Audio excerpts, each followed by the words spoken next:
Oi, eu sou o Lucky e hoje é o dia de comentarmos sobre o prólogo, capítulo 1 e capítulo 2 das Linhas Temporais do Destino, ou Timelines of Fate, como quiserem chamar. Eu gosto de traduzir e adaptar para uma experiência um pouquinho melhor.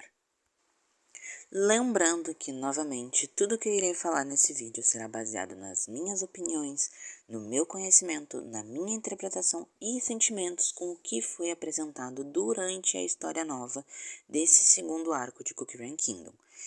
E enquanto estou roteirizando, gravando e editando esse vídeo, está sendo lançado o terceiro capítulo das Linhas Temporais dos Destinos, focados na subdivisão especial do Departamento do Equilíbrio Temporal, a Scoop ou a Colher. Mas vamos falar apenas do começo do arco. Irei deixar para comentar sobre a Scoop num vídeo próprio apenas dela e seus integrantes. Então, vamos direto ao ponto e começar o que eu achei dos novos capítulos do novo arco de Cookie Run Kingdom. Timer Keeper Cookie e Croissant Cookie, as estrelas dessa história. Vou começar me redimindo do último tópico do vídeo anterior de opinião. Falei que a Timer Keeper já estava sendo mal aproveitada, segundo diversos relatos e tendo uma péssima apresentação, mas eles trabalharam muito bem com ela nesse capítulo. E graças que tanto ela quanto a Croissant tiveram muito tempo de tela.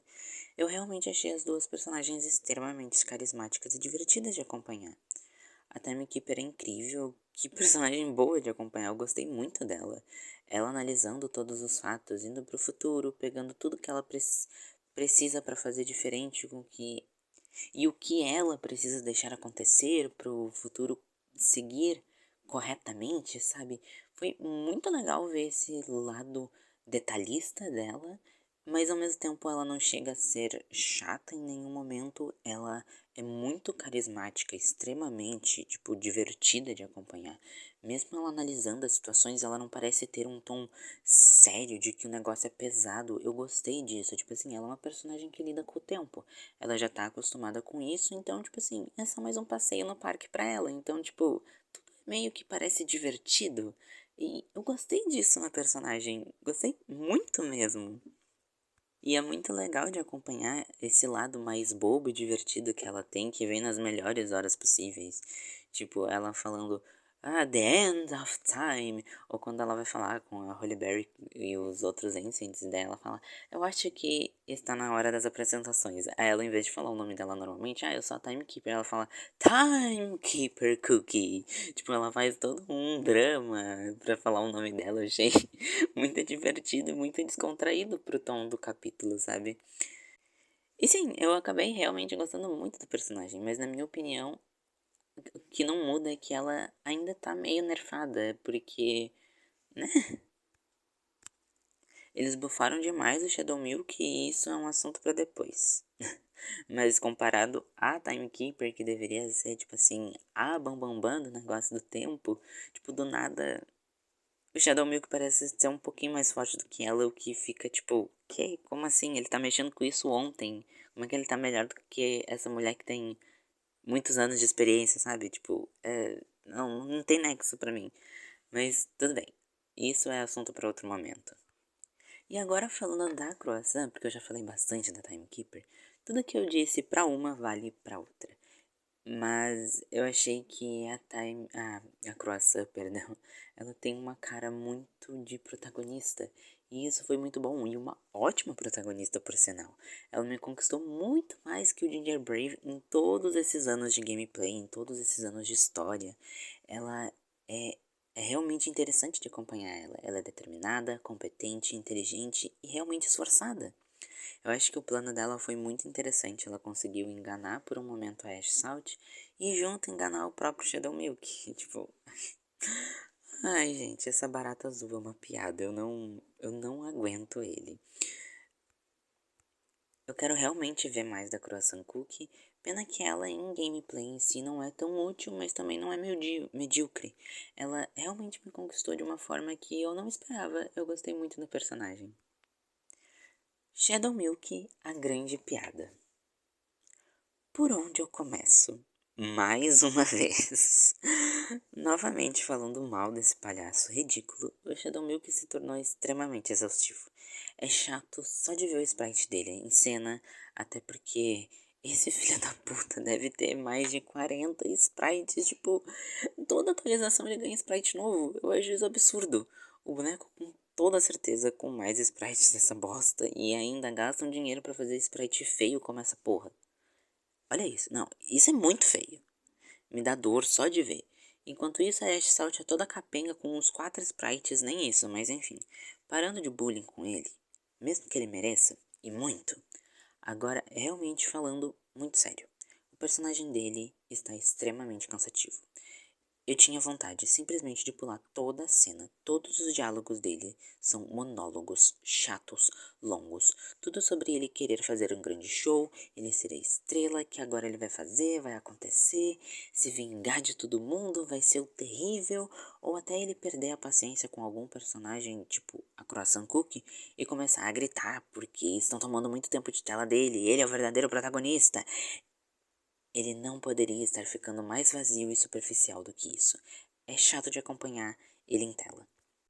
Mas, só para não parecer que eu só falo mal desse ridículo, eu gostei do fato do meu lindo Elder Fairy chamar o Shadow Milk de Milk of Knowledge, né? E a melhor participação dele foi o Sage of Truth, o sábio da verdade, que nós descobrimos que é o Shadow Milk ascendido, assim como a Mystic Floor, The Leavened One, eu não lembro o nome corretamente, eu lembro da tradução que eu fiz, que é Mystic Floor, a fermentada, mas, mas eu acho que só aproveitaram mesmo porque convia pelo visual, mas ok, o Sábio da Verdade é o único Shadow Milk em todas as linhas do tempo que não se corrompeu.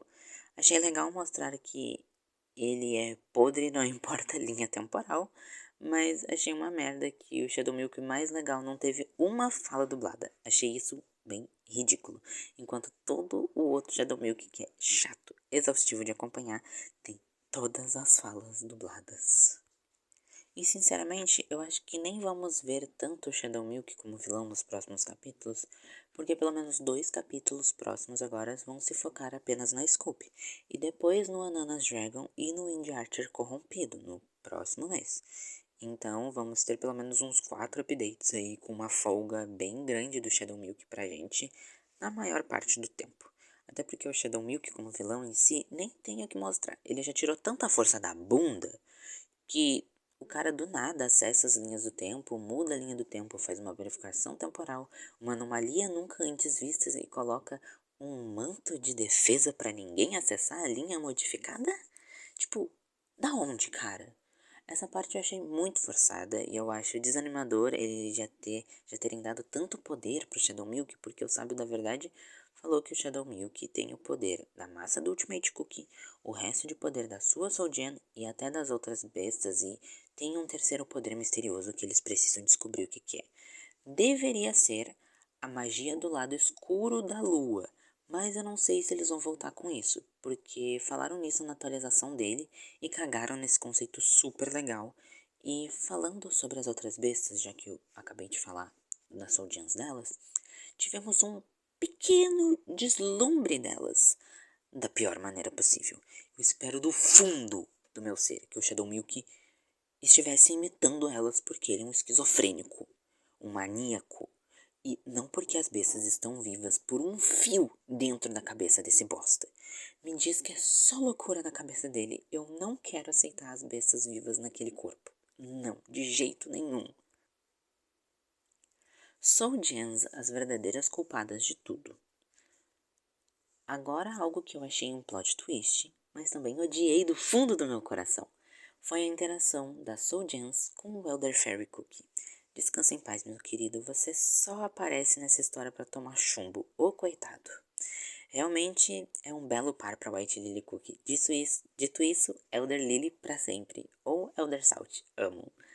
Em resumos, as Soul Gems foram reapresentadas nesse capítulo falando com o Elder Fairy, e elas revelam que têm um plano extremamente detalhado do futuro, como se as existências delas fossem tão onipresentes e onipotentes que elas estão existindo ao mesmo tempo, no passado, presente e futuro, sabendo de tudo. elas mesmas dão a entender de que as bestas irão corromper Brother Fairy, que fazia parte do plano delas corromper os próprios usuários. A Souljan da Solidariedade é a pior delas.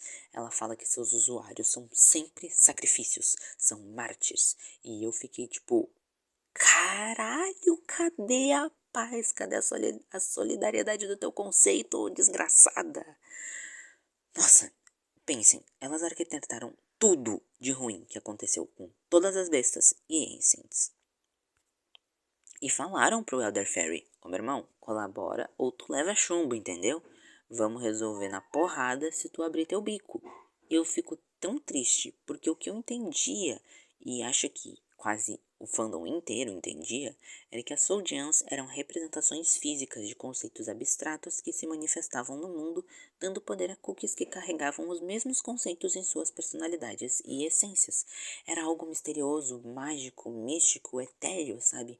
Era muito interessante de pensar numa explicação do porquê aquelas pedras de geleia existiam. E agora só fizeram, na minha opinião, um retcon porco e transformaram elas em as mesmas Soldians que deram os poderes para os personagens serem as vilãs. Essa desculpa eu acho meio porca. Parece que tira o peso de certas ações dos Ancients e das bestas, porque no final estava tudo predestinado, premeditado por elas. Eu achei uma merda, me tirou muito uma admiração pelo conceito das Soldians, que pareciam algo tão místico e mágico. Agora elas são geleias, filhas da puta, literalmente. E agora em si, o último tópico que eu gostaria de falar, de coisas realmente relevantes, a Ash Salt, um desperdício. Agora falando finalmente dela, aqui eu só comentei de canto nos outros tópicos, a Ash Salt é um desperdício. Ela tinha muito potencial, nossa, uau, uma viajante de uma linha do tempo destruída. Aí chega no capítulo, a coitada tem uns 4 sprites, 3 boss fights, o que é extremamente cansativo, tipo assim, vocês não tinham mais nada pra botar, só sabiam botar ela como boss fight? Tipo, ela não apanhou o suficiente ainda? E no final, ainda tem uma dessas boss fights que é quase impossível de vencer. Tu só vence se tiver a Timekeeper no time.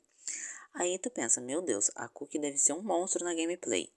E não, ela é uma bosta. O pior lançamento até o momento. É vergonhoso. Ela literalmente foi feita com muita preguiça. Mas ela tem pelo menos uma lore interessante, para dizer o mínimo. Ela nasceu das cinzas queimadas dos Cavaleiros de Sal da Solidariedade. Aí, na personagem, ela tem falas de que era pra ela ser uma cavaleira da solidariedade, que ela odeia o Shadow Milk, que ela não tem orgulho nem nada, mas na história ela tá lá sem entender como nasceu, não sabe nada sobre os cavaleiros direito e tá trabalhando pro Shadow Milk. Pra que tu bota essas falas nela se isso não está desenvolvido na personagem? Se for pra escrever uma personagem assim, fecha a porra desse quiosque agora. Enfim, ela era um grande potencial e foi muito mal aproveitada. Me deixa bem triste. E agora finalizar falando algumas coisas mais de canto, que não até não estão no meu roteiro, mas jogando o capítulo da Scope um pouquinho, tem de canto assim, né? Ah, é a quest lá do Pervanilla, Ginger Brave e companhia para chegar até o forno da bruxa e etc, que já foi apresentado lá nos primeiros capítulos, né, que é o que sobrou da White Lily do Silent Salt indicou o caminho para eles, né, falou que eles têm que ir para lá, mas tipo assim, essa história tá tão apagada no meio de tudo que ela não parece que é um arco dos protagonistas do outro arco da história, ou dos protagonistas dessa história, porque tá tudo tão focado na questão do departamento de equilíbrio do tempo, o que eu não tô reclamando, eu tô gostando muito dessa apresentação de um novo conceito, mas isso tá tão de lado que eu preferiria que eles realmente deixassem de lado e deixassem para um outro capítulo muito mais focado nessa parte, e não tentar mostrar duas histórias paralelas que eles não mostram paralelamente, eles não mostram elas na mesma proporção, o que ofusca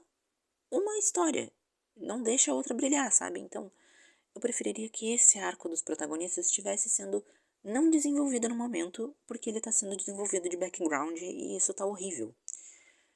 E pra mim, falando do arco em si, de todo esse arco das Timelines of Fate, né? esse arco tem um começo muito precipitado. Eu realmente não precisava já de uma história nova de cara. Eu gosto de atualizações fillers com personagens bem desenvolvidos, tipo a Star Coral. Eu chorei com a história dela, teve menção às Gen Mermaids lá da história da Black Pearl, sabe? Uma das minhas cookies favoritas é a Star Coral e uma das minhas histórias favoritas é o capítulo especial dela. Cadê a magia que o jogo tinha antes de fazer histórias envolventes? Sabe? Antes de fazer essas histórias de bestas, ancients e não sei o que. Uau! Não tem mais. Agora é só pelo dinheiro e pelo fanservice. O Cookie Run tá tomando um ótimo caminho. Mais 2 passos e tu vira FNAF ou Pop Playtime. Porque nos 3 meses iniciais do ano tivemos 3 capítulos de história principal seguidos. Eu achei isso legal para finalizar a guerra e finalizar o primeiro arco com esses 3 capítulos seguidos. Sem falar que deve estar uma bosta já ter 6 capítulos seguidos. Porque esse capítulo da Scoop deve ser dividido em mais 2. Vai ser, na verdade. Né? E depois teremos ainda o Ananas Dragon e o Wind Archer corrompido. Vai ser bem cansativo e cheio de informação. Mas eu espero que depois disso eles deem uma puxada no freio. Porque esse segundo ato promete tantas coisas. E vão fazer o que para finalizar? Vamos finalizar o quê? Em 2 anos, igual o mundo de exploração do Bestiste? Sendo que fazia parte da história principal, que se encerrou em 5 anos. Então, assim, as empresas têm que entender que é melhor fazer tudo com calma, com boa qualidade e no tempo certo, ao invés de só querer farmar dinheiro. Farming só funciona em jogos, não na vida real. Uma prova disso é a Pokémon. É a Pokémon que tem modificado muito o andamento da franquia em relação aos seus jogos e lançamentos. Por muito reclamações dos fãs. Mas enfim, eu espero que tenham gostado do vídeo, do que eu comentei, pontuei. Eu espero que meus comentários estejam minimamente coesos também, porque vem um pouquinho de sentimento na hora de escrever e aí eu me perco no meio. Mas os comentários dos vídeos estarão sempre abertos para discussões saudáveis sobre o jogo. Todos temos o direito de gostar, não gostar, entender, não entender e até entender errado e nos expressar errado também se acontecer. Estamos em um ambiente tranquilo e vamos conversar sobre. Isso vale para mim e vale para vocês. Essa foi a minha opinião sobre as linhas temporais do destino, seu prólogo, capítulo 1 chamado de Arcanos da Verdade e da Mentira, capítulo 2 chamado de Roda do Destino. Vejo vocês em breve em um vídeo sobre a divisão especial Scoop. Bye!